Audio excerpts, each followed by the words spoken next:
Hail cheaters! Welcome to the Always Cheating Podcast. It's good to be back. My name is Josh. I'm here with Brandon. Brandon, how are you? Josh, I'm good. I told you as I was bringing out some of my podcasting equipment for this episode, there were literal cobwebs on it. I think since the end of the last season, it's the longest stretch we've gone without podding. Now I look at my wife and she's like, it's just been a few weeks, right? But it does feel like an age. We've grown so much. I feel so old. You and I don't typically like to take. I'd say about 3 weeks is about as long as I think we've ever taken off. And next week is the 400th episode of this podcast. You and I were talking about this right before we started, and that doesn't even count Patreon pod. So it's probably like we're getting very close to something like 700 episodes of this pod over the years. And but I think that we typically get 2-3 weeks in summer, and we're like, Euros are here. Let's do Euro content. World Cup, Women's World Cup, whatever it is. During the World Cup this year, you and I did daily podcasts, and so it felt good to take an extra. I think it was 5 weeks off from, I think it was Memorial Weekend here in America through to the 4th. So bookended by 2 American holidays. And now we're back on the European calendar. Feels good to be back. The game is launched on Wednesday. Once again, I am Josh Landon. I'm in Brooklyn right now. You are Brandon Kelly, and you are in, what is it, Morningside Heights? What is your name? I'm east. What is the actual neighborhood? Oh, I'm in Harlem proper, Central Harlem on 119th Street. If you're up here, get at me. But yeah, we're a little east of Morningside Heights and New York City. We are the English Premier League podcast based in New York, and we love it because if you're not here on the East Coast, everybody has a reason to come through New York, and we've met so many podcast listeners because of it. Why would we live anywhere else, Josh? Also, the advantage of us being Americans is we get access to every Premier League match on TV. Not even folks who live in jolly old London town could say that. Yeah, that's true. That's true. I think that's really basically. I think everyone, but it's kind of like watching NFL. I think it's easier to watch NFL everywhere, but in the U.S. because of the rights restrictions. But I was in Mexico this spring, and I was able to watch all the games there too. So it's really North Americans, Brendan. We're doing great. We're watching matches. We do have to get up at 7:30 and 10 a.m. and even earlier, right? Because the fantasy deadline, if there's no Friday game, then I'm getting up for the fantasy deadline, which is like 6 a.m. on Saturday morning. So I'm typically, it's kind of embarrassing. Like I don't think I've ever even told my wife because I try to set the alarm on silent, because I just put it next to my pillow. So at 5:50 or so, I will just very quickly shoot up, right? Go right to Twitter. Never getting up that quickly ever. Soon. Even like if you've got an important meeting right at the crack of dawn. That's true. You're like, I could be 5 minutes late. But when your fantasy team is on the line, you ever do this? Like I definitely do this on Saturday morning. So as you said, you have 7:30 kickoff. If you're getting up to sit your team earlier, fair enough. 7:29, right before that alarm goes off, my internal clock wakes me up. I have 100% body rhythms set to the Premier League. Body rhythms set to FPL. I'm like dancing while I say this. I'm feeling like I'm getting back into the rhythm of podcasting too right now as we're doing this. Yeah. Oh, I love it. And I think that this season. So, right, as I mentioned earlier, the fantasy game launched. We're recording this on Thursday, July 6th. The fantasy game launched on Wednesday, July 5th. And this is as close as we've had to the first proper season of the fantasy game of the Premier League since, I guess, it would be the 2018-2019 season, right? 2019-20 was barreling towards a normal season, but I don't think we can count it because it did come to a screeching halt in March 2020. You and I were on our last trip to the UK in March 2020, and we were basically like the last flight back to New York. COVID started basically on our flight. It was like World War Z. It basically started while we were flying over the Atlantic. We were taking a train back from Leicester, so we saw the last actual Premier League match before the season shut down. Was Leicester hosting Aston Villa. It was a busy train back to London. We couldn't get seats together. Halfway through the train journey, you come back to find me just to chit chat. and you look like you'd seen a ghost. And I was just like, what's wrong, man? You're like, I've been scrolling Twitter nonstop. I know. It's now, granted, it could have been anything. Like, it didn't have to be COVID. Just looking at Twitter nonstop is enough to sure. Give you And I think this is actually a good face. explainer for new listeners of how you play FPL and I play FPL, where you are the Twitter doom scroller, constantly online, constantly trying to be active, I suppose. And I am more the playing government the dumb game on your phone. Yeah, I played a dumb game on my phone vis-a-vis like the government will tell me if I have to make a transfer or wear a mask. Yeah, exactly. So I'm really excited about having something hopefully close to a normal season, and I hope to get back to the bar more often too. I think I want to go to the Black Horse and Smithfield Hall, and we have a UK trip that we're planning for. Hopefully September, October. Those are the 2 months that we're shooting for right now. So, more to come on that front. We certainly want to do some kind of hangout with listeners and obviously go to a bunch of matches. So I'm really looking forward to that. But I do want to talk about the game itself and this week's pod.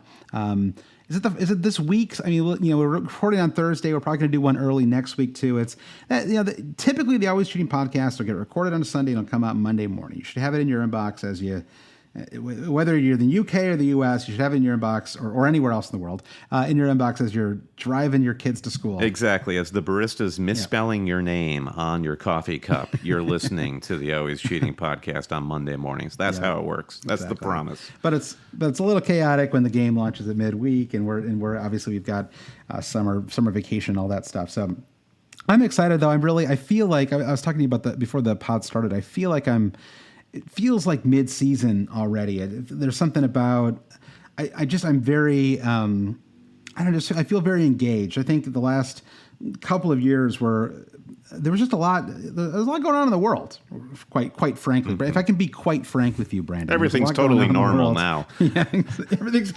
Everything's great now. So everything should be fine, I'm sure. But I'm excited to have the Premier League back. I think they've done some interesting things. The game itself is effectively the same as previous years, but I think the pricing is a little bit interesting. I think there's some. I think some of the transfers that have happened are really cool, and so that's kind of what we're going to talk about in this week's pod, which is player pricing. Some of the players who switch positions, because there's some interesting news there. Some of the key transfers that have happened so far this season. A little bit of early thoughts on the squads we might put together. A few listener questions, and that's it. Yeah. Just sort of like if you have not been paying attention at all or just paying light attention, which is kind of, I think, the boat you and I were both in until, the last few days, which I think it's the way to do it. I think you want to tune out for about a month or so. I mean, if you're an NFL fan, you have the draft, I suppose, in April, but otherwise there's no football from February to September, right? In the Premier League, you get 5 weeks off. So I really did try to check out as much as I could. Now the goal is to basically build your knowledge base back up. I'm not super focused on what my squad looks like yet. I'm just really focused on learning as much as I can about what happened in the offseason. Definitely, and all due respect to our friends out there who have been posting, initial drafts, and everyone you see online, right, Josh, is caveated by like, I don't know, spent like 3 minutes on this. And it's like literally the tweet I sent yesterday. Yeah, exactly. And fooled around and put together a team. But like, and that's cool, man. We are all about the content generation business. And like we like to say often on this podcast is like, let's just have fun. And talking about this stuff in every degree is fun. But where I am at mentally is like the training wheels for this season are definitely still on, and I'm excited for the next, hour roughly that we're going to be talking, Josh, where I'm just going to slowly shed the training wheels and shake off the rust and kind of talk through, okay, this is the direction I want to be pointing as we start the early planning. Yeah, so that's where we are, and so let's get right into it, Brandon. We have an Always Cheating Super League. More than 20,000 managers in that league. Maybe 25,000 now. I don't know. Whatever. We were that at like number 27K plus at the end of last season. It's basically the Death Star of public leagues. We ended last season on the front page of fantasypremierleague.com. Maybe that means we left the league open for too long and a bunch of like fame glory hunters came in and joined the Super League at the end of the day. But basically what the Super League is it's our free open league. If you're a listener of the pod and you want to test yourself. Yeah. You're pro? I think I'm pro glory hunting. Okay. Yeah. I mean, if someone is so excited to be in our league, Brandon, I say let him in. I've got an open door policy. I don't even really mind. I know some people get mad about the people who make like a 1 week team in order to win a prize or whatever. Fine with that. Sure, man. You need a stress ball and a backpack. We met, was his name Zach or Zachary at the Black Horse Game Week 38. And he had like a barnstorming opening of last season, and he won one of the like free gift bags from the FPL site, and he said he received it, no problem, and it was cool. So like let's get more swag. Yeah. Let's extract. The Premier League's got the money, Josh. We need to extract the gifts from that. Maybe we need to do that more often. We need to celebrate, Brendan. If you're an Always Cheating podcast listener this season and you win a monthly prize or something cool happens or you're in the top 10, let us know. And Glory Hunter of the Week. Yeah, that'd be great. Let's hear it. Let's get some more bragging in this pod. Yeah. All right. Well, we stepped on the main call to action there, Josh. To join the Super League, the code is A63ECL. The European Champions League or something like this. A63ECL, or just go to alwayscheating.com or any of our socials, and you'll find the auto join button, etc. Yeah, on our alwayscheating.com website, there's a big banner right across the top, and all you have to do is click on that. You automatically join the league. So then you can check out our homepage as well. That's right, we still have a homepage, Brian. They still exist. We pay for a domain name. Does that mean we're cool or uncool? You be the judge. It's hard to say. And we would really love to get as many Patreon supporters and all of our various. But, one of the reasons to join Patreon, Brandon, is I keep saying you and I talked. You and I had a very long talk before this week's pod. We so rarely so I'm going to keep right? referencing it because exactly. We so rarely. Normally we just hey, how are you? It's like we shake hands and then start recording immediately. But one of the reasons that I recommend going to patreon.com/alwayscheating to support the podcast is because there are tons of mini leagues being offered right now by various Patreon supporters, by us. Mm-hmm. We have our Patreon league, but we also have our Last Cheater Standing League. We have our Producer and Volkswagen Head-to-Head League. Yep. Lots of different leagues, and you can if you want to create one of your own, go ahead and do that too. And there's some for legal reasons I can't say that there are some cash people leagues, playing for clamshells, perhaps you might say. Yeah, exactly. Now we actually literally do not run any of those ourselves because I don't want the feds on me. The Brandon. fuzz. I don't want that. I don't want the fuzz. I don't want that kind of heat. But if somebody else wants to create one and throw it on our Discord, I am totally fine with that. Yeah, we'll turn a blind eye. That is for sure. Yeah, and I think that it's we also do an extra podcast each week. I think that's an important thing to note as well. It's not just so you can talk with people, meet some fellow friends, join some mini leagues, talk with us, of course, as well. There's advice section in there, and also like meetups get planned there internationally, all over the place get planned there. Yeah. Then an extra podcast each week. We would normally not do this much promotion at the start of the podcast, Brendan, but we have to at the start at least mention our Patreon, and then it'll slowly dissipate. Speaking of our supporters around the world, there is a particular hardy bunch in our Patreon from Australia. I just watched this 15-minute intro video from Ange Postog. God, it's going to take me a while to commit this dude's name to memory. Postacoglu. Ange Postacoglu. I watched like the 15 minutes, sort of like him answering questions from Spurs fans. He's the new Spurs manager. And he was just lots of Aussie love there. I feel like this is going to be a big Premier League season for the Australians. Yeah, I feel like there's some excitement around him. He feels like he's a different. He just seems like a good. It reminds me of. He's like like Jurgen Klopp with less psychopathy, maybe perhaps. He just seems like a dad, a smart dad. Yeah. Yeah, it's just, he's a little bit different. It's a little bit like when Sarri joined from Chelsea. Now, granted, that didn't end very well, but it's just fun to have some different personalities in the Premier League. So let's see how that all shakes out. It's patreon.com/alwaysstream where you can go. We also want to mention our first ever, Brandon, we've never done this before. All these years, live YouTube show. We promised that we'd be doing more YouTube this year, and YouTube we shall. We're actually going to be in person together recording at my home on Saturday evening. FPL After Dark is what we're thinking about calling it. That name, we're still workshopping it, but it something could change. like that. YouTube is going to lead us this season. Yeah, they'll tell us. Tell us what it wants to be. But we're starting off with this vibe of always cheating after dark, mostly because you're about to tell us, Josh, that I just went to our YouTube page and it started auto playing. Which you go to youtube.com/@alwayscheating. But we're gonna kick the show off on Saturday live at like 8:30 Eastern Standard Time. And we're calling it After Dark to entice people across the pond in England and thereabouts to tune in, maybe past their bedtime, because it's just going to be fun. What are we going to do?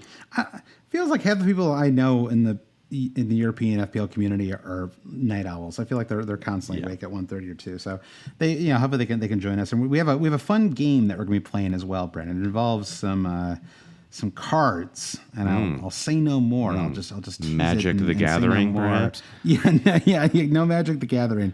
That would be cool. But those shows, along with these early podcasts, Brendan, are going to be we're partnering with the Fantasy Football Hub, and they're going to be one of our sponsors this season. Very cool. Very excited to work with them.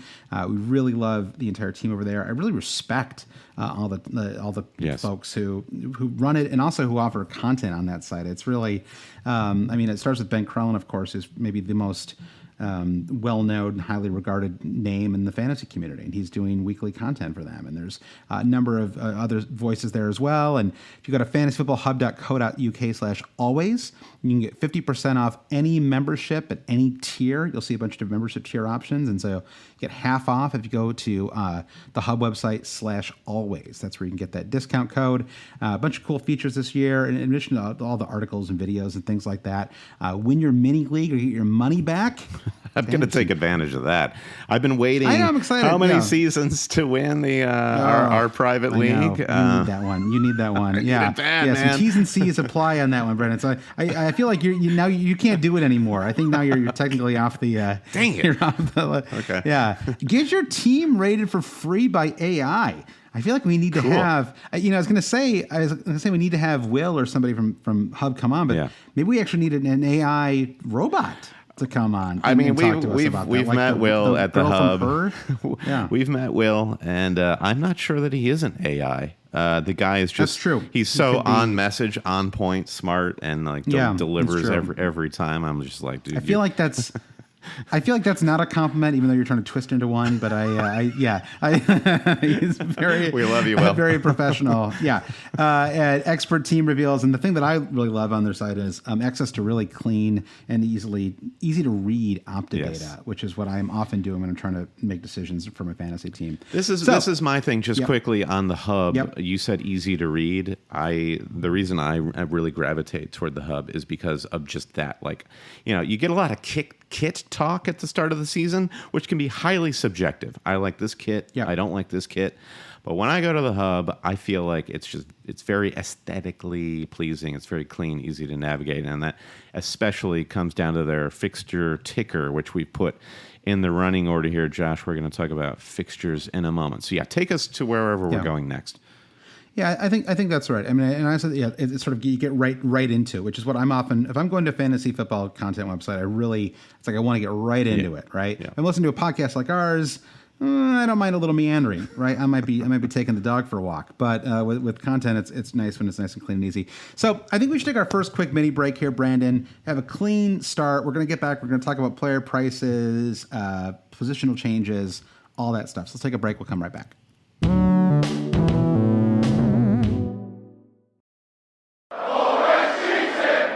All right, Ben, we're back. So, game launches on Wednesday. Prices start getting teased out on Monday.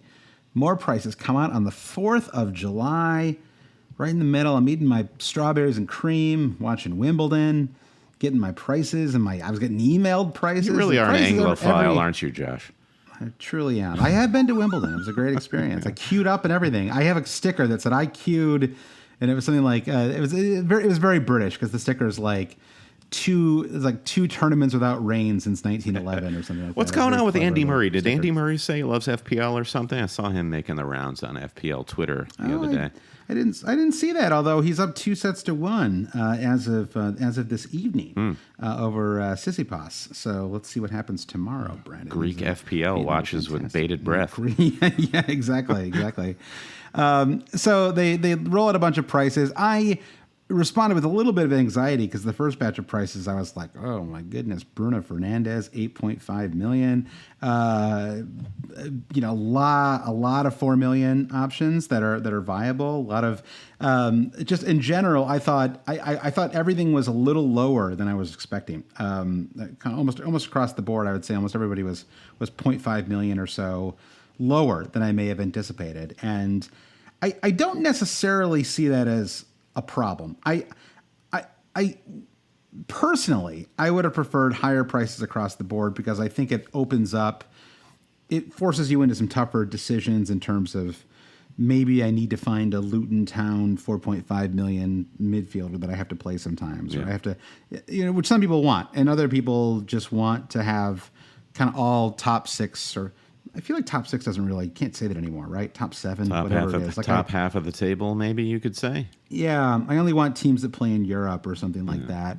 And you could probably pull that off now. But I don't know. So what are your thoughts on just kind of first wave of thoughts on player prices as they were rolled out? Well, initial draft that I had tried to put together and immediately was like, well, this is frustrating, is Trent, Salah, Holland. And then I'm kind of like, well, what's Kane up to? What's Kane going to be doing? And then I'm like, I have no money.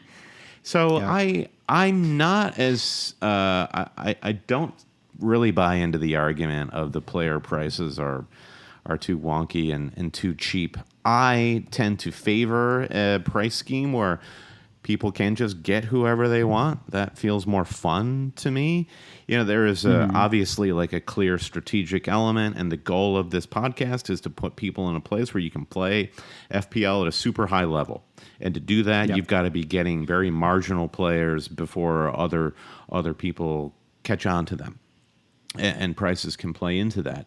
But my initial thought is, I think the player I first immediately gravitated to was Bruno Fernandes at 8.5. And I was kind of like, this is awesome and this is fun because he's a player who I just like really, struggled to bring in and out of my team last season. I mean, I can't remember. Was he like 9.5 last season? I guess the Manchester United was a slightly more complicated, non-price specific proposition last season for many reasons. Right. Well, so the reason we started playing FPL way back in the day, Josh, was sort of like a foreign language immersion program. You're going back to first principles here. I really am. And it was like, I need to know the Stefan Sessignans of the world. What's going on with these guys? And FPL taught us about all of these sort of like quote no-name players on the lower down the table, and that's good. Yep. I think that's part of the purpose of playing a fantasy game. But right at the outset, as we go into season one, the big hurdle we have to clear is the fact that predicting is hard enough in the FPL season when we already have data to back things up, meaning we have recent historical data. We have the last 4 game weeks to look back in. Going into game week 1, we have none of that. All we have are last season's data, player reputations, and so on. And the easiest way to set your team up going into game week 1 is just get the good guys on the good teams, and then let the Premier League season story unfold, and then we'll change our team to correspond. So I'm perfectly happy to go into game week 1 having a bunch of, having Saka and Bruno along with everybody else. The poker analogy would be the type of player that wants to limp in every pot and then hope that they're kind of post-flop play is strong enough, right? That Yeah, but I don't know if you're limping. Um, I don't know if you're limping. If you look at all the horror stories from recent seasons, it all comes down to I didn't have Haaland game week 1 last season. I didn't have Bruno or Salah game week 1 the previous season. It's sort of like you don't want to limp in with some sort of divergent strategy. You want to go into game week 1 knowing you've got a pocket pair or suited. But I would argue that last season Haaland was not necessarily like a given. It wasn't necessarily a given that he was going to be.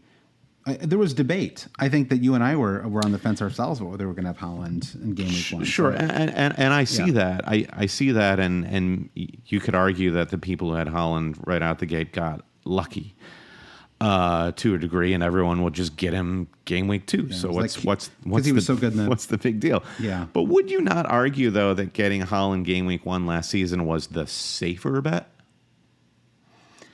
Well, I'm trying to remember who the other was. It Kane or I feel like it was like you had to have Haaland or somebody else. I think we left Kane on the table. Yeah. Yeah, and I don't know. I mean, it's an interesting question. I guess. The way that I think about it is I enjoy the game less if I feel like I have the same team as everybody else. So the way to get around that is to not look at anybody else's team. Mm-hmm. To go as far as you possibly can out of your way to not know what anybody else has. And this last season, I had my 5th top 10K finish. I went into it. I didn't look at a single team. I didn't look at anybody's going into the season. Genuinely, I did not. Probably yours. You and me, because we do this podcast. I had no choice. It was like Clockwork Orange. I was forced. I had to sit there and look at your team as you went with your pointer through every player. Back in school, you'd be forced to grade your neighbor's paper. That's basically what we have to do on this podcast. Exactly. So outside of you, it was. But so I think it's. I guess, and this is where, we're going to talk more about this on the next pod that we do, but I think that managing your inputs is like possibly the most important thing you can do in fantasy at this point if you really want to make sure they're having fun. Because it's if you're just on Twitter all the time or whatever, pick your platform, right? Yeah. Like if you're just in one Reddit, right? If you're just on one thing all the time, you're going to see a kind of consensus, right? A consensus will form, and things are going to start to look very similar, and then you're going to not like your team as much just because you're going to get kind of bored of it because it's going to feel like it's not good enough or something like that. And so I think, although, okay, with all that said, prices. I actually think that there's, with all what you were saying about like going in with the strongest team or whatever. Yeah. I mean, I think that it's, I don't know. Like I just don't know. I honestly don't know what the strongest team is to go into the season with. Nor I. Yeah. So I'm not sure. And I guess the way that they did it is Haaland is expensive, Salah's expensive, Trent's expensive, as you were just saying, right? And everybody else you can afford. Like you can build a great team for about $47 million. £47 million. And it's an unusual. I mean, if you only have like one of those, is what I'm saying. And I'm of course, I'm being a little sarcastic, but like everyone is so cheap that you have a lot of options. And it's like a Sainsbury lunch deal. Yeah, but so you should exactly. You walk into a Tesco, Brandon, and get your sushi to go, or whatever, And so deli counter sushi. That's like getting I don't know, Wissa on Brentford. Yeah, he's telecounting your sushi. That's in Bomo, I think. But I think there's a lot of one of the players we're going to talk about in just a second here. But I think like I'm just looking at like some of the signings that came through. Someone like Mason Mount, right?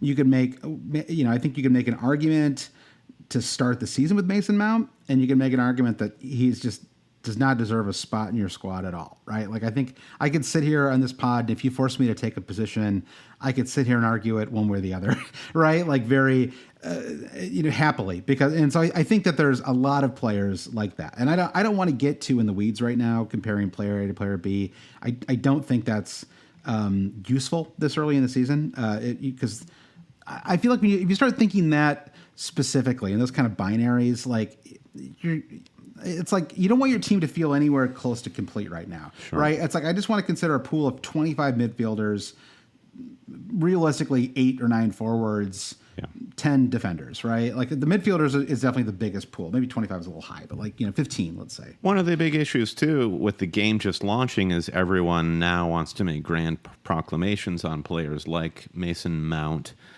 I don't know if they want to, but they're trying. But let's wait until there is an actual preseason to come. They will play matches before the game week 1 deadline. And players like Mason Mount, who are very versatile and could play in various different parts, Declan Rice too, different parts of the pitch, really do explain their vitalness to fantasy. And I could see Mason Mount being deployed in a role where you're just kind of like, possibly peripheral, or deployed in a role we see in preseason where you're like, man, this could be good value. So it's right now we just kind of have these broad strokes of how we could, put a budget together, but we don't have a real true idea of what that looks like in action, and we will once these teams start playing their summer matches. Someone was noting to me that Mount could have potentially a big impact on Bruno, and that it could push him lock deeper. Bruno in exactly, which is a role he played a lot at the end of last season. And if so, suddenly 8.5 million is like, are you getting an attacking midfielder, or are you getting Yaya Toure, right? And obviously Yaya Toure was at times a great fantasy player, but he was also box to box, right? And so it would be interesting to see what happens there. I mean, preseason in general can be kind of dangerous, but also we all got Haaland because of how we looked at the preseason last year. So it's like maybe if it seems unlikely that so if someone's hot in preseason, it kind of seems unlikely he's going to continue. It's probably the case, but if it's a really talented player who's on fire, Mo Salah many years ago comes to mind too. Probably means they're going to be there's a player they're a player that you should be following in the in fantasy as well. One thing I thought was kind of cool as well was there's a bunch of 4 million defender options available, which is just kind of handy. Like genuine, should start and actually play, which I think is kind of I don't feel like we had that last season, or maybe we did after a while. But so the pool of cheapies is a little better this year. You've got this guy Jordan Beyer for Burnley, George Baldock. Remember your boy Brandon George Baldock is back in the league. And my boy Amari Bell from Luton Town is back in the league too. So always been. Actually, I think, he's always my boy. I also don't think he's back in the league. I'm pretty sure he is in the league for the first time, much like virtually everyone on Luton Town. Do you think you can name if I pull up Luton Town right now, Brandon, on Wikipedia? Okay, I'm going to do this right now. You and I have not. We need to work on our knowledge of the promoted team still. Build it up, and we'll cover that in future previews. But how many players do you think you can name on the Luton Town team? Well, I could name at least one until Ethan Horvath was told he was not welcome in that parish anymore. So that brings me back down to 0. I know a couple. We got Matt Macy, the goalkeeper. I remember him. He's remember him from what? He comes from Arsenal. He's an Arsenal system player. Reece Burke, I remember him as well. He's a former West Ham. Remember Reece Burke, Brandon? Does that name ring a bell? No. And what about? I just might have a better memory than you. I think you're on that literal Wikipedia page, is why you remember these guys. I am, but when I'm seeing the names, and there's Elijah Adebayo. I wonder if he's related to. I wonder if is any relation to Adebayo, the senior? No, it doesn't look like it. Unrelated. All right. Wait, am I thinking of Bam Adebayo? Head to the disambiguation page immediately. Yes, you're right. Exactly. And I was confusing Adebayor with Miami Heat forward Bam Adebayo. Let's move on, Brandon. So we have some new signings and transfers to talk about here. We'll talk obviously a lot more about player prices and slots and things like that as we go. But new signings, again, if I were just, if I set up my team right now and I'm trying to figure out who I want this year, who I like, and I suddenly look up and I'm like, wait, where does James Madison play now? This is your quick refresher on some of the transfers that have happened so far. So biggest one is, Fab Romano just revealed it. He did his kind of his little Photoshop kit thing This guy, all right, just clear the lane for a second. Like, obviously, 99% of the game is reporting the news. That's what journalists do. They get the news, they report it. You're first to market, that's good. That's what Fab does. Yeah. Beyond that, does he have a job? Like, does he get paid by somebody? His Twitter feed is a freaking dumpster fire, news breaking aside. And also, like, how much money is being slipped by Arsenal Football Club to him? Because every tweet about Declan Rice, Fab says, and by the way, Arteta was instrumental in this deal coming together. Yeah, instrumental. Get out of here, Fab. Instruments. I'm done. Yeah. It's a little too much. That's how I feel about all these guys. It's like Woj and Shams, in the NBA. It's extra. Like, it's a lot. Yeah, exactly. All right. Well, anyway, so we got some signings though, Brandon. Declan Rice is a huge one, and I think Declan Rice in some ways he's not really a fantasy player, but he's a player who'll make everybody better. And I think that it's ultimately it is an upgrade, even though.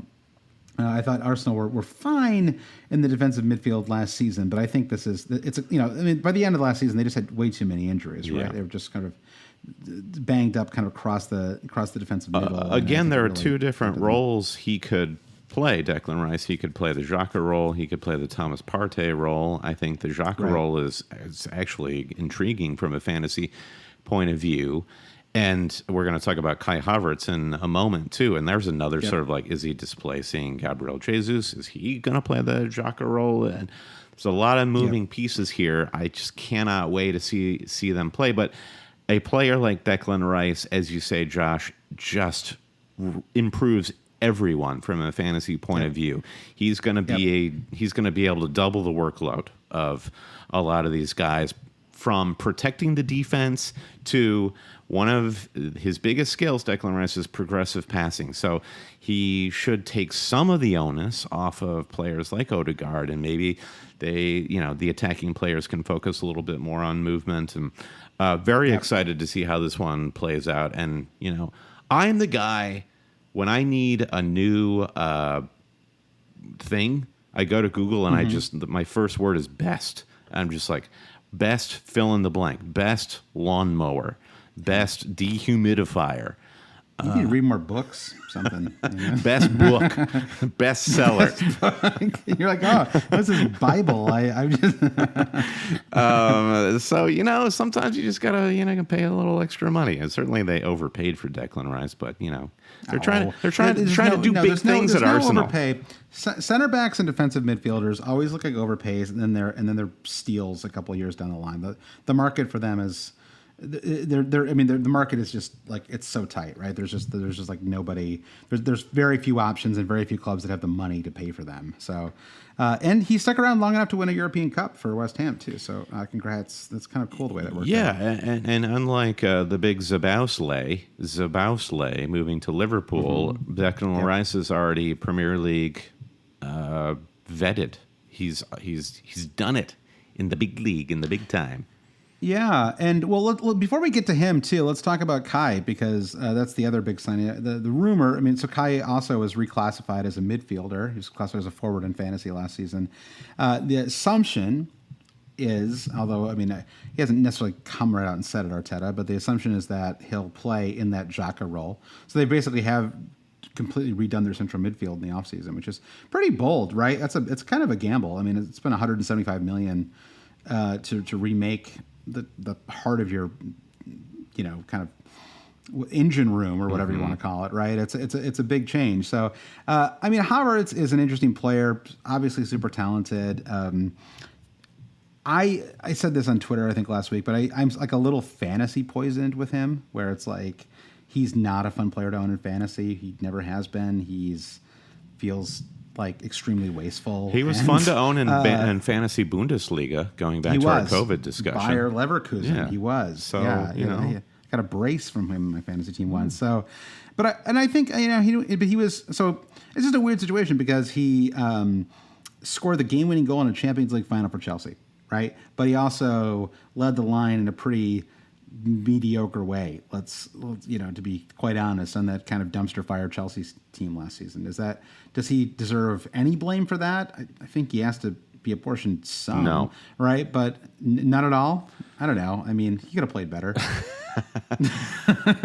I would, yeah. Oh well, it's mixed. I'm sure. I just cannot imagine. I mean, okay. So you talk about that Champions League final goal that Kai Havertz scored. Guess who played the assist? You don't have to guess. You know, it was Mason Mount. And both of these players are leaving the club. It's like Chelsea, and we can talk about Chelsea is a very interesting FPL discussion that we can have farther down the line. But the fact that these two lads, are leaving, it points to the club. Yeah, I mean, I think obviously they signed 25 different people or whatever in the last 12 months. I mean, I think was it literally 20? I mean, it was almost that high, right? And they're still doing it. There's still more coming. It's insane. I guess they are moving some players out. I mean, Pulisic is going to. I'm actually really surprised, and I don't want to get too off topic here, but I'm surprised that Pulisic is not being discussed as going to a Premier League club. I'm seeing like Lyon and AC Milan, and it's like I'm just kind of surprised that like an Everton isn't going in for him. Well, apparently Pulisic told Chelsea, "I will not go to Lyon." They offered, the club was interested in taking the offer, and Pulisic said, "No, not for me." So I think the appeal with AC Milan is it's a Champions League club, and Pulisic clearly feels he deserves to be in the Champions League. That's his profile, and he'll leave the Premier League to do it. You and I, as Americans, understand the Premier League's profile is so much higher amongst these. Well, I don't want to. It's not a monolith, but most U.S. fans that we encounter are more Premier League fans than Champions League followers. Yeah, I mean, ultimately the Champions League is on at 2:30 p.m. on Tuesdays and Wednesdays. Like, it's just like how big can it ever get when it's in the middle of like every work meeting? Sure, they have. And no one's arguing that it's not like the most elite league, the Champions League. Sure. But in terms of if Pulisic's goal is to have like a high ceiling as far as PR, public relations, and he thinks Champions League is the way to do that, we think that's the wrong direction for him. And let's just look at what Clint Dempsey did for his profile, being at a mid-table club like Fulham. He is now a folklore legend at that club, and lots of Americans got to see him play because he played there. Just imagine if your boy George Baldock was setting him up for some killer crosses, Brandon, for your beloved Sheffield United. I don't know. I think it could be a beautiful thing. I'm sweating. Yeah, but imagine if he went to Fulham. That'd be cool, right? And they need somebody out on the right. Like, Spurs just scooped up Manor Solomon. We're losing wingers. Bobby Decker-Dover-Reed is. There is a great spot for him right there at Fulham. He would be beloved. The only thing that's sad is because he's so just perennially unhealthy. It's as a supporter of a club, I actually would be kind of scared to have him because he really has. I mean, he's been able to put together one single season where he's been healthy the whole time. It feels like certainly not at Chelsea, and so it's like you just want to see him go to some club where he can start. I'm not sure this will happen at AC Milan. He can't even survive a World Cup campaign for the U.S. Yeah, exactly. I mean, it's really unfortunate. But anyway, all right. Well, let's get back to some of these signings. So Havertz, I'm not excited about fantasy wise, but I don't think. I mean, Gabriel Jesus was played beautifully up front, and it's so I can't imagine that changed. I mean, really, Arsenal, nothing up front with Arsenal needs to change, really, and they're all priced fairly well too. I'm certainly going to go into the season with at least one Arsenal midfielder, and they have Nottingham Forest in that first fixture, which definitely will be an enticement. I think Kai Havertz is. He could have a little bit of that Gabriel Martinelli gold dust about him if everything goes magically. So anyway, I kind of want him to work fantasy wise. Just as a player, I'd be interested. Like he's talented, and so let's see what happens there. All right, we spent 19 minutes on one player, so we'll do. Cool. So we have your friend Sabazli. He's joined from Liverpool. He's an interesting player. He's 22 years old. Played for RB Leipzig. Had I think it was something like 8 goals and 10 assists. Or, it was so we're not. He's not a. I mean, he signed for £70 million. It's a big signing, but this is not. The next Erling Haaland joining, right? He's an attacking midfielder, very talented, very highly regarded. Klopp tends to take a little while to bed in his younger players. Cody Gakpo being one of the few exceptions to that. Actually, I feel like Gakpo pretty much. That was like a needs must with Cody Gakpo. They true. just needed warm bodies, and he was fit coming out of the World Cup, and that's true too. Yeah. Yeah, Klopp's got a very specific way that he likes to, heavy metal football, and again, you go back to the preseason, and we'll see how the Big Zabowski's minutes are played and how he looks there. I would love to see some of him, but if he plays like limited minutes in the preseason, then I agree we might not even see him start for a few game weeks at the start of the season. All right, we have to design, Brian, one of the big Sabazlai T-shirts now. I want to see it. All right, then we got Mount. We talked about him a little bit already. I think it'll be really interesting, like you said, to see how he plays in preseason. I think it's a good signing, though. I mean, he's had some moments where he's incredible, and I guess you're right. I mean, if I'm gonna, I was not giving Havertz a lot of slack, but I kind of want to do that with Mount because I felt like Mount. I don't know. He battled injuries a little bit last season, but I really like him. I think that's a good move for Man United. It kind of fills a need, I think, for them as well. So I don't know. You have any thoughts on Mount to Man United? Every sort of Mount reveal on Instagram I'm seeing, I'm just sort of like this feels a little light. Harry Kane should probably be in these posts. If Mason Mount is the biggest signing that United delivers to their supporters this summer, I feel like that's not good enough. And I think that's true. The problem that Manchester United had all last season was they didn't have a proper forward. Marcus Rashford was great, but he's being deployed in various parts of the pitch, and to have a dedicated number 9 in that team is really the. I know you've been pushing hard for them to bring back Mason Greenwood, and I don't know, Brandon. That seems like a little extreme to me, but. Well, I'm not even going to address that one. Bad joke. Yeah. So we'll wait and see with Mount. We'll certainly be talking about him a lot this season, I suspect. Tonali joins Newcastle from AC Milan, a £64 million signing, big signing. Defensive midfielder, but it does make you wonder if maybe that moves Bruno Guimaraes up a little bit, gives him an opportunity to do some of the things that he does really well, maybe makes him a little more of a fantasy asset than he's been. He's $6 million, so he's one of the players I would have wanted to be a little bit cheaper, actually. I would like him a little more at $5.5 million, but I think all the Newcastle players kind of got these Champions League squad bumps this year.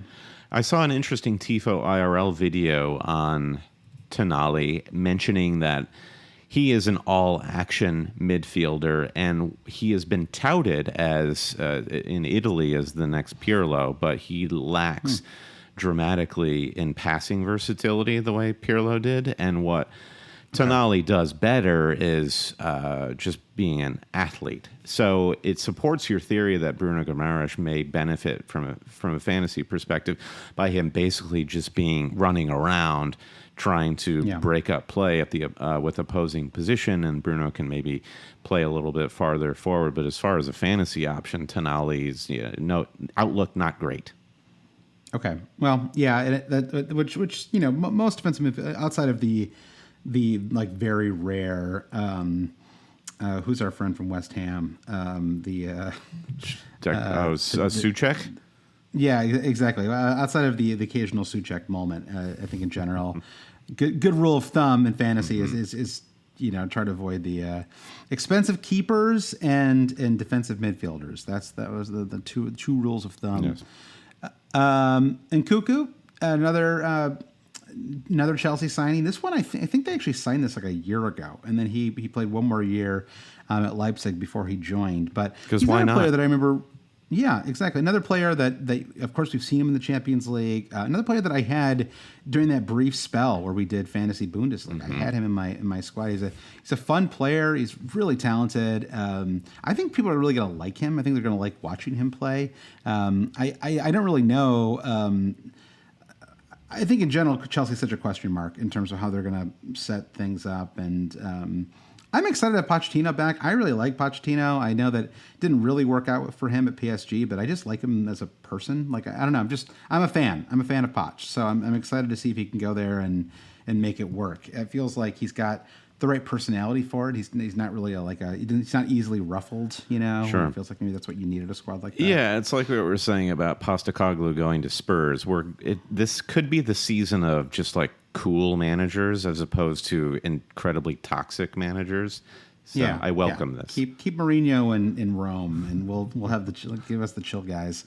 Ruben Neves, actually he's gone. So That's kind of sad. Hashtag bye Felicia. Sad to see him go, though.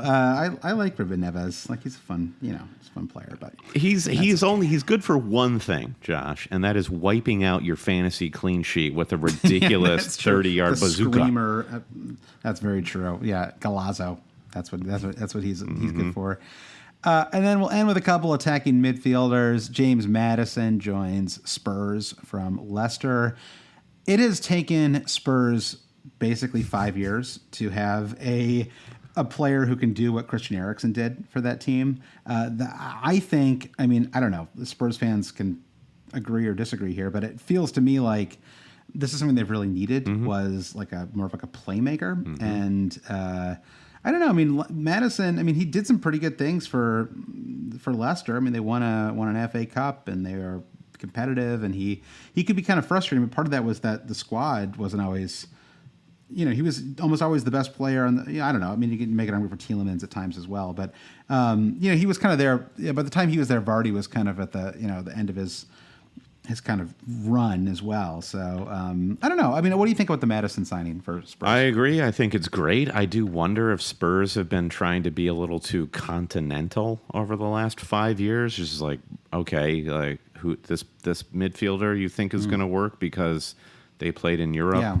And I don't know if James Madison, James Madison. Like your tattoo, Brandon, that says "England for the English." It's We need more bulldog tattoos and all that jazz. Plastic chairs being thrown into the streets because we want a group game. It could happen anywhere. I'm sure it could. That's right. But I think James Madison could be. Maybe he's going to be every double game week for Spurs. James Madison's name is going to be mentioned. Just you wait. That's right. High ceiling, high floor kind of player. I think that's right. And then finally, Alexis McAllister, another player who, kind of like the big Szoboszlai, joining as an attacking midfielder for Liverpool. Although I think he could play a little, but certainly he did as at Brighton at times. He could play a little bit deeper and more of a Gigi Wijnaldum style role. Yeah. He's Mr. Half Turn. Alex McAllister. Yeah, exactly. Oh, wonderful player. I really fell in love with McAllister the second half of last season. Like, just he was granted, he did really well for my fantasy team, so that obviously helps. But I just like him. I like watching him play. I think he's just really good. And it started obviously with the World Cup, but he just had from December till June, he was like everyone's favorite player. I feel like. Yeah, just like in a vacuum, he's great to watch. But in the World Cup, you just by his name alone, he's like a fish out of water on that Argentinian team. There's that famous story of all the players in Argentina making fun of him because he had the red hair, and Messi had to tell the whole team, like, please stop making fun of this guy. He's going to help us win the World Cup, which he did. And just to see him last season for Brighton and Argentina just perform so fluently on every level is just like an inspiration, honestly. So, much love to McAllister. We wish you the best of luck. So, and just there's obviously lots more signings too, but we just want to hit some of the biggest ones there. We'll talk more about various signings, and a lot will come through. I mean, Harry Kane. Let's see what happens there. I think I'm still of the opinion that he's going to stay at Spurs, but we'll see. I mean, I think of Bayern Munich are obviously pushing for him. It feels weird to see Kane at Bayern, doesn't it? I don't know. Maybe I'm just... I can't imagine he'd want to go there. I mean, your thirst for trophies must... I mean, I guess a trophy is a trophy, and so on. And he would get to play in the Champions League, which it's kind of this is a little bit like the Pulisic argument we were just having of like Harry Kane has been playing a PR game as like English talisman for many years now. So this is the decision point for him. Does he stay in the Premier League as the Englishman that he is, or does he go play at this high level to establish his football bona fides? And I think it's very tricky. I think if Kane is not able to force a move this summer, that it is an indictment of him. Like, he should have enough sway. And I've heard... there's only so many ways to say Levy is a shrewd businessman, etc. But the amount that Kane has done for that club, and he can't get out with 1 year left on his contract, shame on Kane that he can't do that. He should have more leverage at that club than he does. Yeah, I don't know. Whatever. I mean, this is like a whole... We could go on about this. I think I just don't think he wants to get his hands dirty. He doesn't want to do the Damian Lillard thing. That's a lot of NBA references. I think he should be able to do it without being a pill. I think he should have enough sway behind the scenes to avoid all of that drama and just get it done. He is record goal scorer.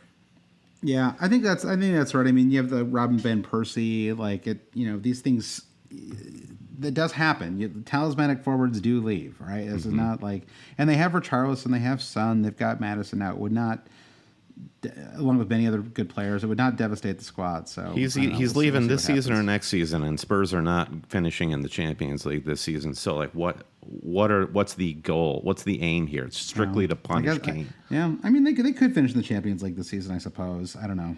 They can't. I don't know. Well, anyway, we'll see what happens there. So let's move on to some players who've switched positions.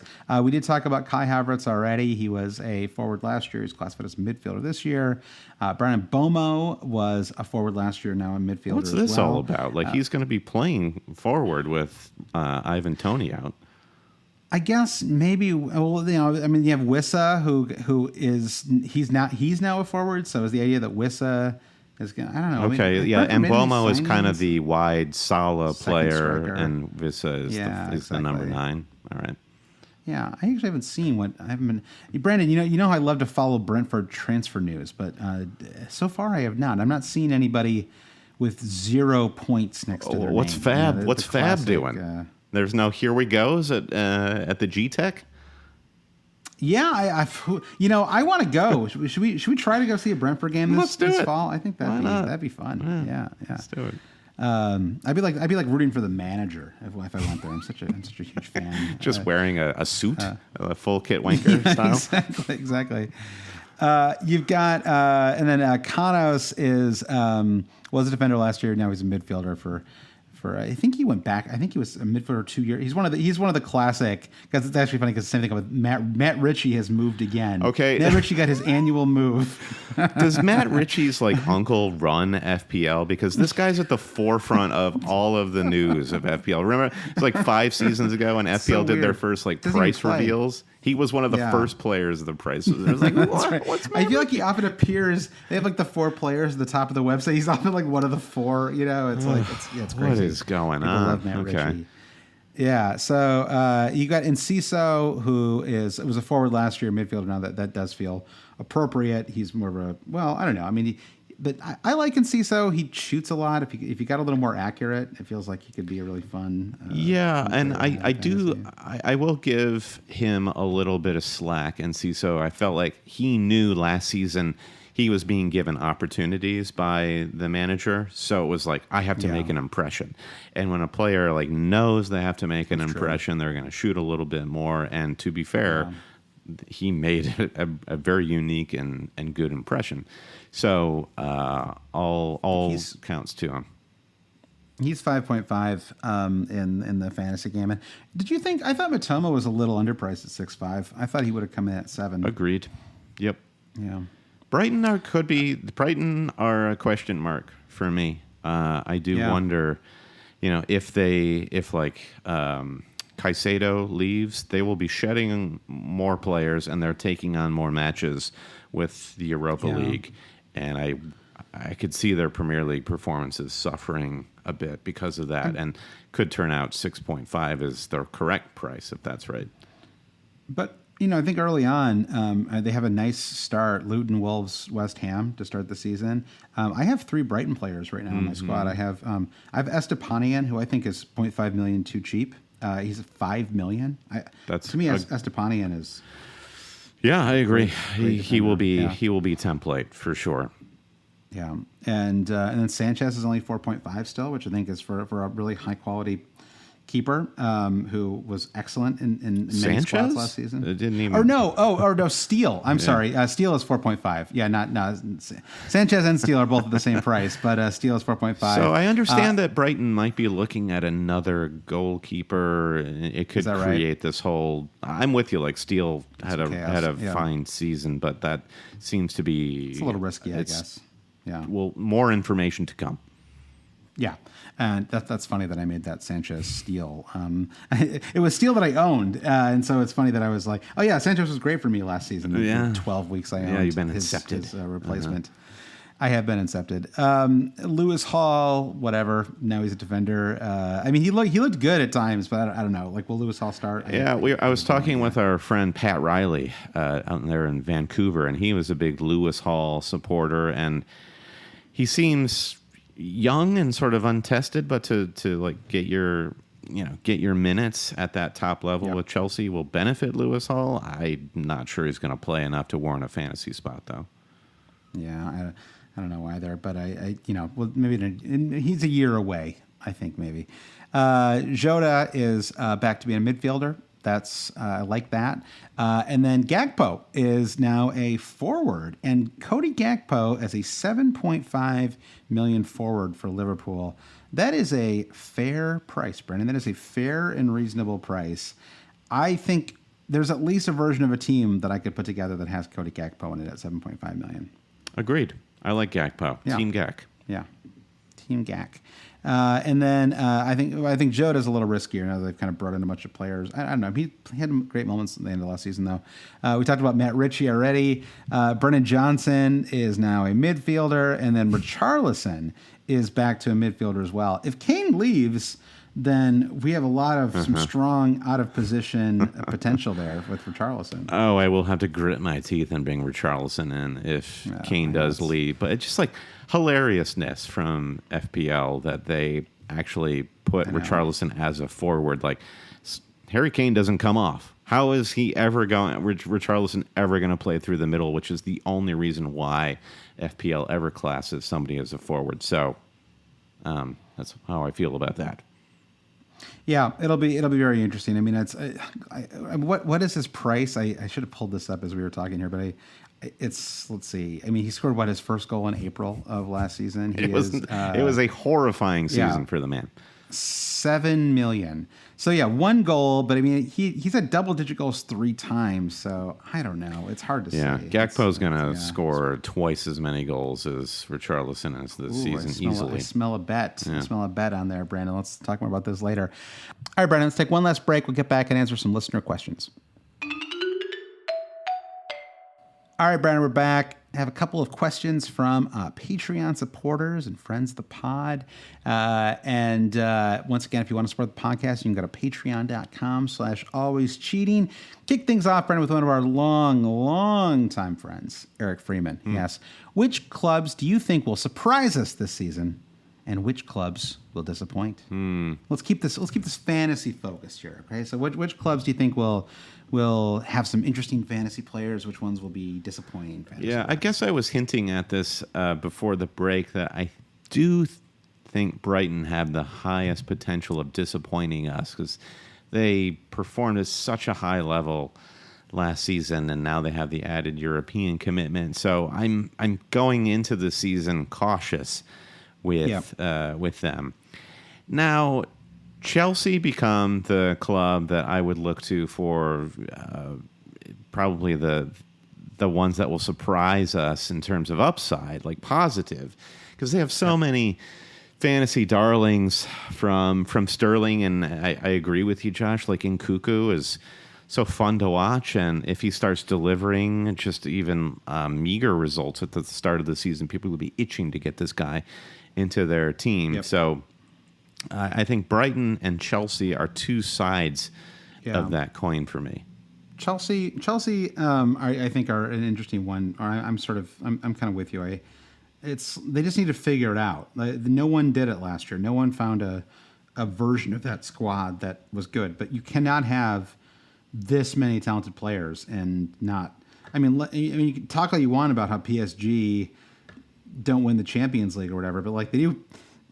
They win their league in a trot every year. Like, I mean, having like, really, and obviously the Premier League is a different kettle of fish, but like there's a lot of talent in that Chelsea squad. There's no reason that they should be a team that isn't even playing in Europe this season, right? That's insane considering how much quality is there, but it just hasn't been integrated yet. And so I think, if it starts to click, then I think fantasy wise, there's just a lot of players that are intriguing. And and Nkuku among many, many others. So I think they're a really interesting squad. I think, the prices are sort of. What do you think about Aston Villa, Josh? Here's the team that I think is actually really straight down the middle, because they surged so much when Emery came in and they finished in Europe, and yet the squad still seems a little bit odd and like teetering.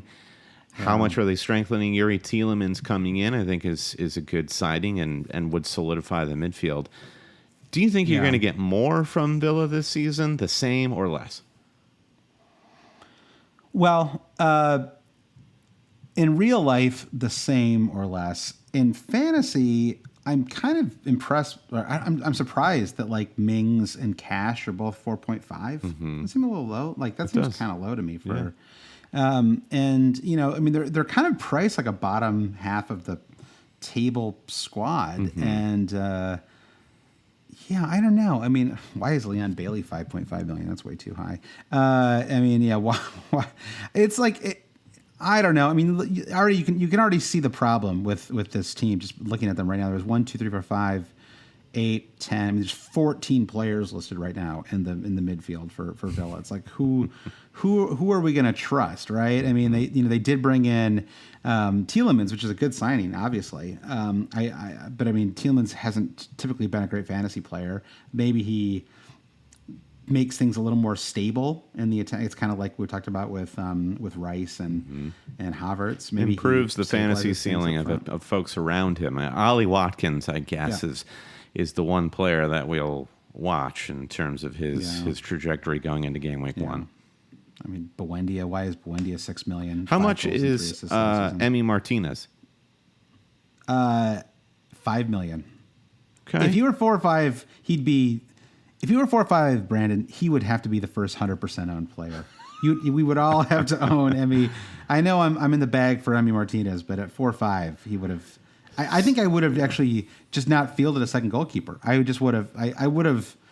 I mean, I guess technically you have to by the rules of the game, but I would have put on somebody who transferred to a European club. You would bring in would bring in Ederson and never play him just to spite the game. Yeah, exactly, just to spite the game, exactly. So he's 5, but in general, there are a lot of prices here. But yeah, I don't really know. I like Watkins is one of those like I know this is like just.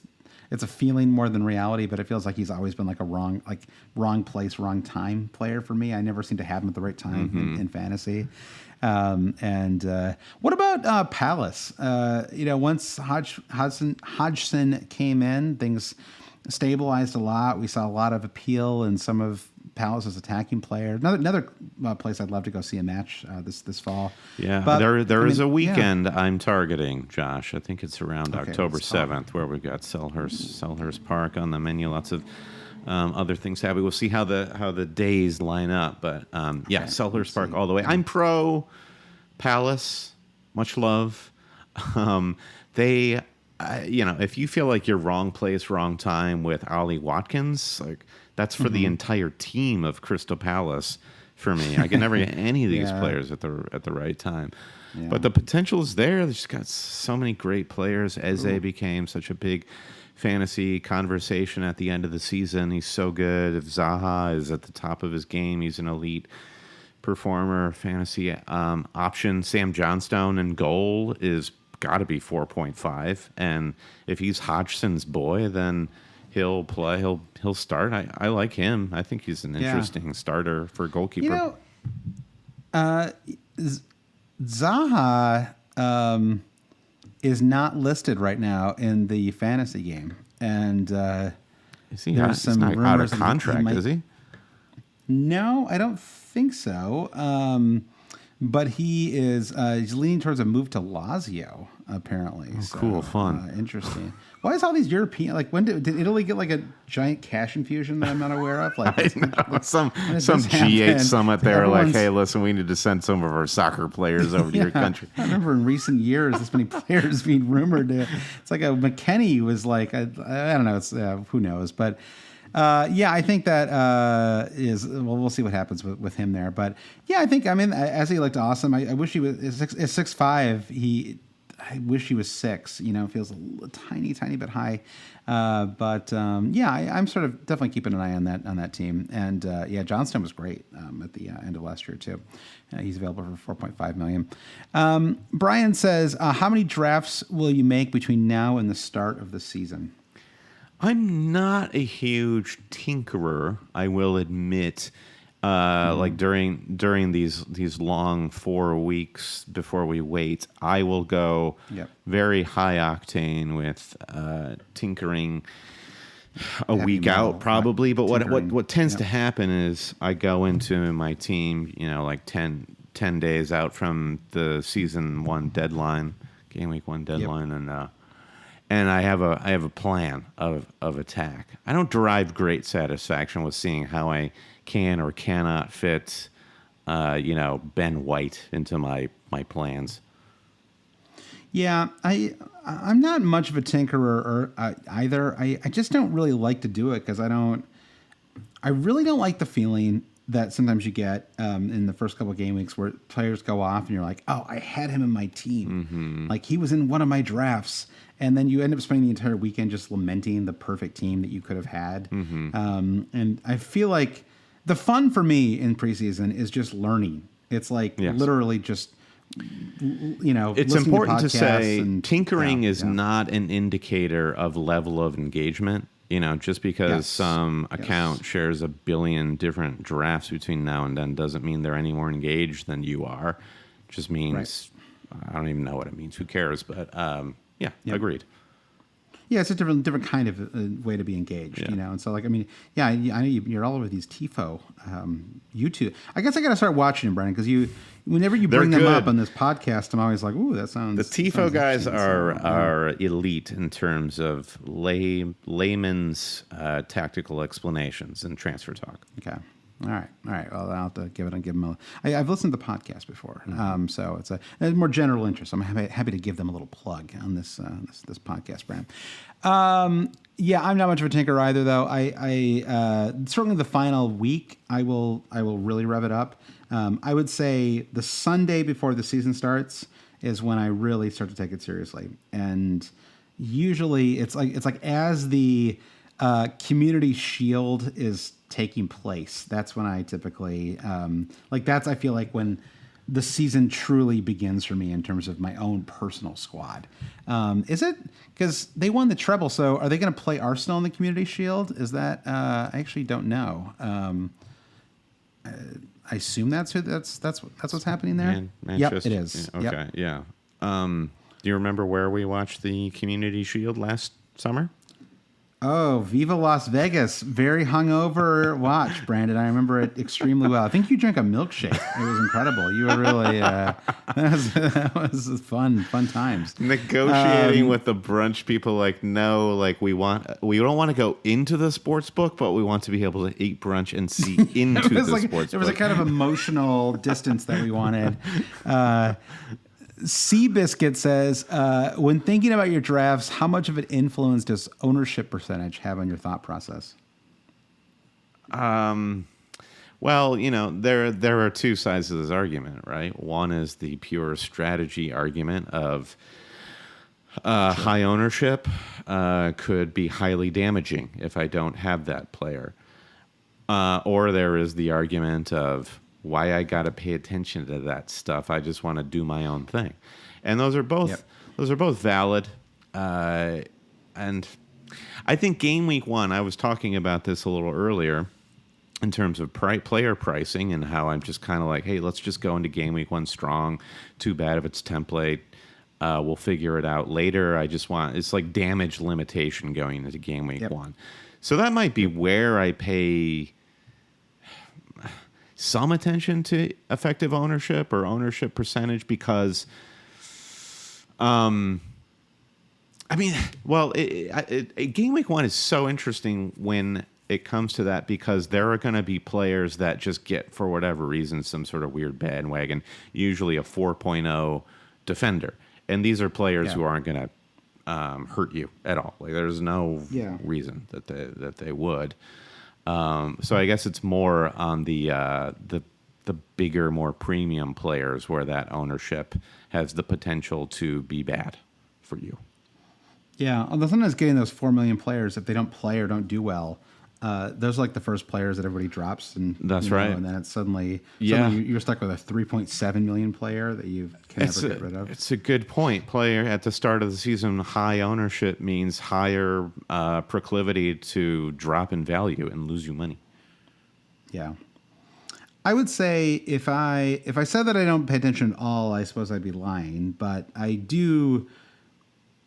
I try to take as little account of it as I possibly can. And I agree with you. I think when it comes to finding some low, especially like when it comes to, defenders on promoted teams or something like that. Like, why even pretend to be an expert on Luton Town or something like that, right? But if you're looking for somebody cheap to fill out your squad, it's useful to see who like the most selected player is from one of those squads or whatever. But in general, it's like if I'm debating between two midfielders and they're one's 27% owned and one's 9% owned, I wouldn't say that ownership would be like a deciding factor. It would just be the player that I thought did better. Right. Or I try to approach it that way at least. I'd say the bigger thing for me is actually looking at other people's squads. I find that more than ownership percentage is the thing that can really tempt me sometimes. Like you see it and you're like, oh, I like the way that looks, I like the way that works. And then, but then you have your own person that you don't want to get rid of to make it work. And then suddenly then you've got this Frankenstein team that's got like your own opinions and other people's together. It doesn't always That work. is not where you want to be. No. It happened to me a couple years ago. It really messed with my head. FPL Chancer says, are you on the one premium train? Seems like everyone else is right now. So, Dan, we wouldn't know. Dan, Brandon, if everybody else committed. jumped off of a bridge, would you also jump off of a bridge? What's going on here, Dan? You're a leader, not a follower. You're a thought leader. What is this one premium? No, nobody's going to be on one premium at the start of game week 1. That's insane. Are we calling Trent to premium? Yes, you have to. He's literally an 8 million defender. How is that not a premium? I am really, really strongly leaning towards having Harry Kane. I just can't go through another one of these seasons where he is so good every single week, and people are like, well, you don't count him enough, so you can't have this player that scores 8 to 13 points every single week. It's like, I'm not sure you actually do make up those points across your team with good balance. Like it feels like you might just want the consistency of Kane, and so I'm really leaning towards having him at the start of the season. I agree, yeah. So I think there are 4 premiums on the table if we're counting Trent. It would be Trent, Salah, Kane, and Haaland. And no Salah at the moment for me, I think. And tell me why. Well, I just think it's Kane or Salah. I don't think you can have Kane, Salah, and Haaland. And I think I slightly prefer. I think it's just because Liverpool have made so many. I mean, I don't know. Salah always plays, but he is. I don't know. I mean, I suppose Kane is as well. Liverpool are improving their squad. Spurs have signed James Maddison. He's good. Well, I actually think Madison's going to help. I regret saying it that way so smugly because I do agree, but I think it's levels, man. I just think Liverpool are going to be the better team, and yeah.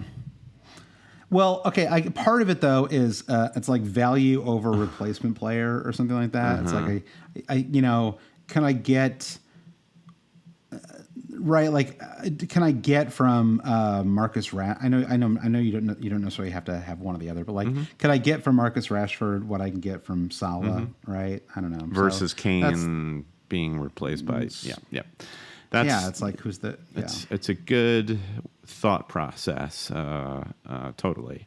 And I'm undecided. I'm undecided between. I think it would be impossible to have a compelling team with those 4 players I mentioned. So yes, I agree with you. One must decide. I'm just shocked at how flip you are about Salah. I'm not that flip. No, I mean, let's see. Yeah, watch in a month when I've got Salah on my squad.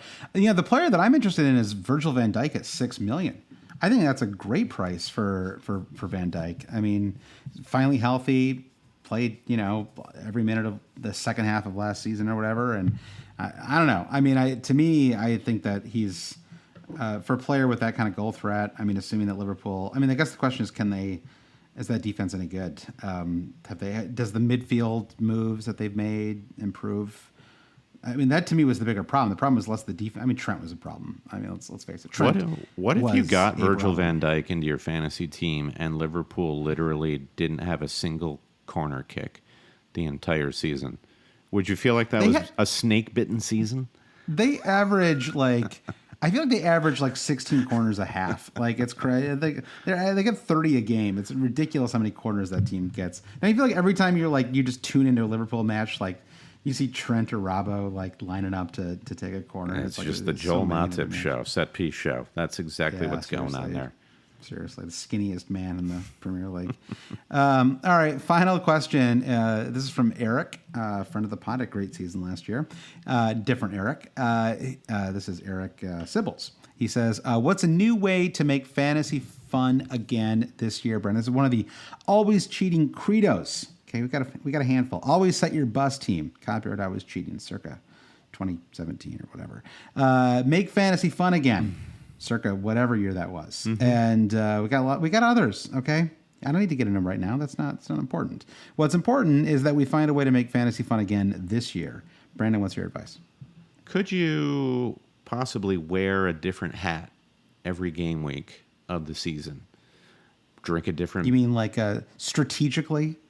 Like 1 week you're a like a metaphorical work hat. Yeah, 1 week you're an upside chaser. 1 week you're a no literal you're a hat. Knit. Yeah. Yeah. So I think it depends on what kind of manager you are and what qualifies as fun for sure. For me, I guess I'm hinting at that. I kind of like ritual. I have a lucky shirt.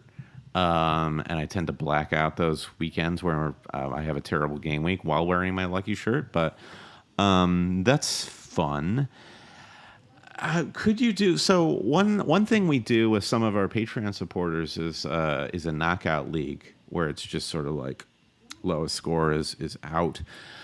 Yeah. Different mini leagues where. Well, how about a mini league, Josh, where you could only captain a player once per season?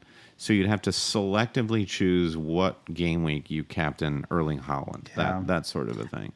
I think given how long the season is, and given how many people feel like they hit the middle of the year and they're just totally fried, I think using the tools of the game to do fun stuff like this is a huge is really a strong suggestion. Make the game, use the tools of the game to build your own side game, right? I mean, I realize that fantasy is already a game on top of a game, but why not make it even more meta? That sounds like doubling the fun. Yeah, exactly. But just lean into it. Get as wild as you want, and I think that makes a lot of sense. I think I'll finally, or my final thought for this week's pod on this Ben Springer question, and this goes back to the ownership question, which is I really strongly think that everyone should try to have at least, it doesn't have to be more than this, right? It's hard to go without captaining Haaland. It's hard to go without having any number of players.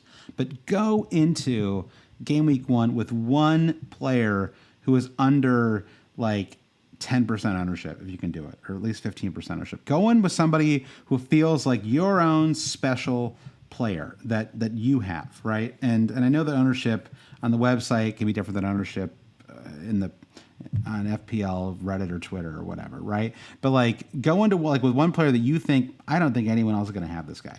I don't think anyone's going to. Just try to be creative with it. And I just think there's nothing more fun. I really think there's nothing more fun in fantasy than when you have your little person. And most of the time, it's not going to work. Right? Yeah. Like most John of the time. McGinn for me, Josh. Game week 1. First time Villa were promoted, their recent promotion. John McGinn against Spurs, game week 1. Yeah. Scores a goal. And I thought I was the smartest man alive. Yeah, exactly. And 3 out of 4 weeks, it's not going to work. Right? You have to understand that. It's a low percentage move, but that 1 out of 4 times when it happens, you are going to feel so satisfied. Those are your points that you get to celebrate. And I think it doesn't mean you can't enjoy everything else as well, but like it is just fun to have a little stake out your little piece of land with some player. So I don't know. So that's what I recommend. And but on the mini league front, Brandon, I think that leads us really nicely into the end of this week's pod. You can go to patreon.com/alwayscheating to support the pod and get into mini leagues. If you want to start a mini league and you're looking for people, whether you're an American or Australian, European, are all the leagues that we start have people from all over the world in them.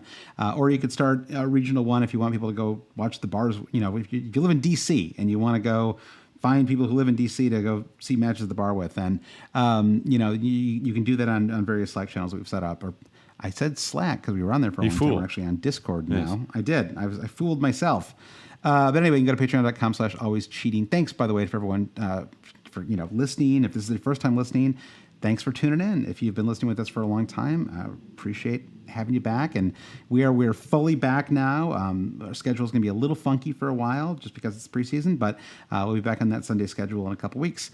Brandon, do you want to thank our producer patrons? Yes, the producer patrons. This is our highest tier of Patreon support, and we doff our caps that we change every game week to these producers: Mike DePietro, Trevor Ingerson, our buddy Chris Howell, Babas Kuhn, James Holland, Dave Wagner, Lodal, Nick Wright, Lazaros Llanos, Jesse Halstead, Bruce Kerr, Brian Chin, Blair Jacobson, Todd Byerly, Andy Portlock, at FPL Merch, Kerry Swanson, Jefferson Turner, Buffalo Wild Mings, Francis Moore, Sam Shower, Caleb Robbie, Vulgar, Paulson Kruger, Alex Holcomb, James Keatley, The Saint, Bob Fox, Craig Jackson, Shalin F. Kadakia, Terrence O'Donnell, Paul Herzig, Heath Cram, Thomas Tislov, Noah and Louise, and Travis Grant.